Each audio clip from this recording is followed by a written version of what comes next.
4. Dali ah. 1, 2, 3, 4. Kamusta mga idol? Here we go again, more Country TV. Please like and subscribe. Boy Tapang, puspusan ng paghahanda para sa paparating na The Battle of YouTuber. Ang mga pagbabago sa galaw ng ating idol na si Boy Tapang ay nakikitaan at talaga nga namang nailalabas niya sa mga training niya. Samantala mga idol ay may bago na ang trainer itong si Boy Tapang at ang dalawang professional na ito ay kinuha niya pa mula sa Cebu City. Kaya naman habang inantay nila ang paparating na The Battle of YouTuber ay mas pinaghahandaan pa nga nila ang papalapit na laban. Kinumpirma ni Idol Boy Tapang mga idol na tatlo na lang sila na natitira ng Team Visayas. At ito ay si Boy Tapang at ang kapatid ni Boy Tapang, kasama ito si Ga Vlog. Samantala hindi pa nga kumpirmado kung sino nga ba ang mga kalaban nilang dalawa, ngunit may naka-line up na mga idol kung sino nga ba ang mga kalaban ng Team Katapang. Samantala ay kinumpirma nga po ni Idol Makagago na hindi pa pwede maglaban ang parehong Bisaya. Kaya naman itong si Pau Salud ay may nakitaan na posibleng mga kalaban ng ating mga idolo na taga-Kabisayaan. At ito ay walang iba kundi si Silver Voice at saka si David Lantayo. Kaya kung ito ang mga kalaban nila ay posibleng may magiging pambato na rin ang Tagaluzon. Dahil alam naman natin mga idol na may experience na nga sila pagdating sa pakikipagsuntukan. At alam din naman natin mga idol na batak sila pagdating sa training. Dahil kita naman natin mga idol sa mga training fight pa lang nila ay talaga naman makikitaan natin sila ng posture. Samantala mga idol ay malaki nga ang improvement nitong si Boy Tapang dahil nakikitaan natin siya ng galaw at talaga namang mabilis na itong sumuntok. Samantala ay napakagaling nga na kinuha ng Idol Boy Tapang na trainer at tinuruan nito sila ng mga basic. Well mga idol, basic pa lang yan, pero napakasolidong training ang ginawa nila dahil na-enhance sila ang mga depensa, atake at iba pa. Well mga idol, talaga nga namang mahusay ang mga trainer na nakuha ng ating idolo na si Boy Tapang. Samantala mga idol ay binasi nga ng coach ni Boy Tapang ang mga galaw niya sa laban niya kay Russell ng Brusco. Dahil sa laban ni Idol Boy Tapang kay Russell ng Brusco ay panay ito lapit ng lapit. Kaya naman tinuruan ito ng bagong coach na wag ganun ang gagawin dahil delikado. Samantala ay itinuro din naman ng coach ni Idol Boy Tapang ang mga galaw, teknik kung paano palalakasin ng mga suntok kasama ang balikat mga idol. At sa training routine nila na ginawa posibleng malaki ang maging improvement nito pagdating sa The Battle of YouTuber. Panoorin natin ang video na ito. So yun mga katapag, iba talaga pag may marunong magturo sa'yo, nasa tamang tamang kamay, napaka-comfortable. Sinong kami nung laban namin, hindi kami marunong mag-undrap, kaya ito, marunong talaga sila, kaya napaka-comfortable. Panalo to, panalo. Pag walang kalaban. At first. Panalo pag ikaw yung lalaban. Panalo siya, panalo. Sila yung panalo pag sila yung lalaban. Bilijak. Professional to eh. Bilijak Sanchez. Shout out, was out sa'yo. Sanchez. Handa na kami sa paparating na Battle YouTuber. Brother, balita ko, baka kalaban mo, kapatid ni Boy Uragon. Ano masasabi mo dun? Masasabi ko sa kalaban ko, Uragon. Pero, sisikapan ko na manalo ko sa'yo, Boy Uragon. At bibigyan ko ikaw, Uragon, na magandang laban. Oh, no! Yun! Woo! Kumanda kayo! Yung mga Cebu boy, papunta na dyan. Kumanda kayo, Manila boy. Capital V. Capital V. Babawi ang Visayas. Kung sa Luzon, capital V. Capital C. Capital C. Dito naman sa Cebu, capital V.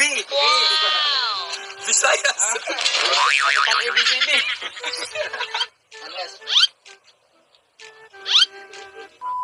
Okay mga kagigil, simulan na natin. Shadow na sila. Coach, paki-timer coach. 3 minutes per round coach. 3 minutes yung time sa kanila.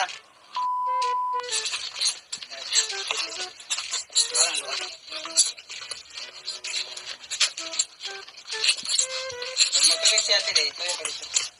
Anak, ito. Kinamit na 5 foot. 5 foot ko sila. Anak. Mas gamitan straight ball. Mas gamitan straight. Gamit na siya, ang gamit ng wild pan every time kung ma-corner ang kontra ko. Kung naamon sa nakong lugar na straight yun, long range mo siya. Amat na altas na siya.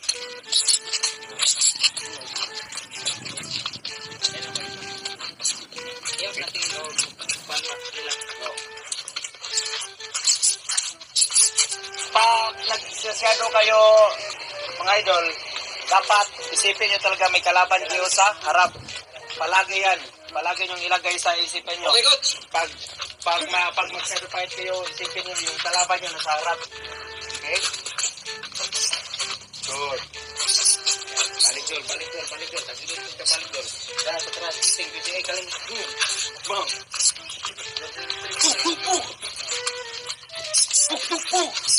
Atras. Galaw. Pan-right galaw, left and right galaw, dol, left and right. Galaw, pan-right. Pag nag-relax kayo, galaw yung ulo nyo. Tapos nasa kamay, yan. Right roll. Tingnan nyo iwasan na, ano kayo, singal kayo.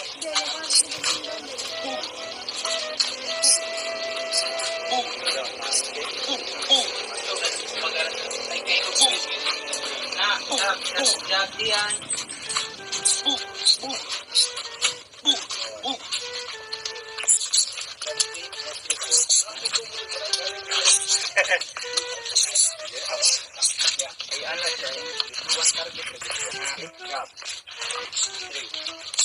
Tanaway mong lawat, wala sa gilid.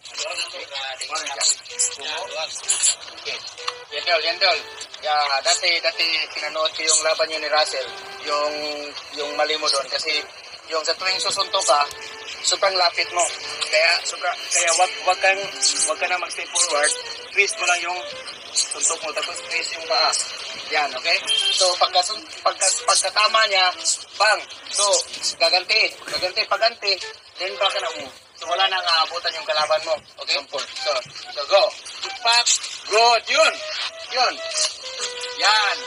Okay? Huwag ka muna nga atras na hindi pa tumama yung suntok mo. Good. Very good. Go. Bang. Good. Go. Balansing. One idol, adjust idol. Okay. Bang. Sana napanood nyo mga idol, ano ang masasabi nyo? Sino pa kaya ang itatapat sa ating kabisayaan? Gayoy kita naman na natin kung sino nga ba talaga ang mahuhusay pagdating sa pakikibagbakbakan. Well mga idol, kung may pagkakataon nga na maipasok itong si Silver Voices at saka si David Lantayaw, ay sigurado akong magiging match lang ang laban na paparating. Dahil nga may kakayahan nga ito at may experience pagdating sa pakikipagsuntukan. Ano sa palagay nyo? Mag-comment lang. At hanggang dito na lang tayo mga idol, at kung nagustuhan mo ang video na ito ay naanyayahan kitang isubscribe ang ating channel. Ako ay nag-upload ng 1 hanggang 2 video araw-araw. At ang susunod na video na i-upload natin ay ang inaantay nyo. Maraming salamat. Goodbye.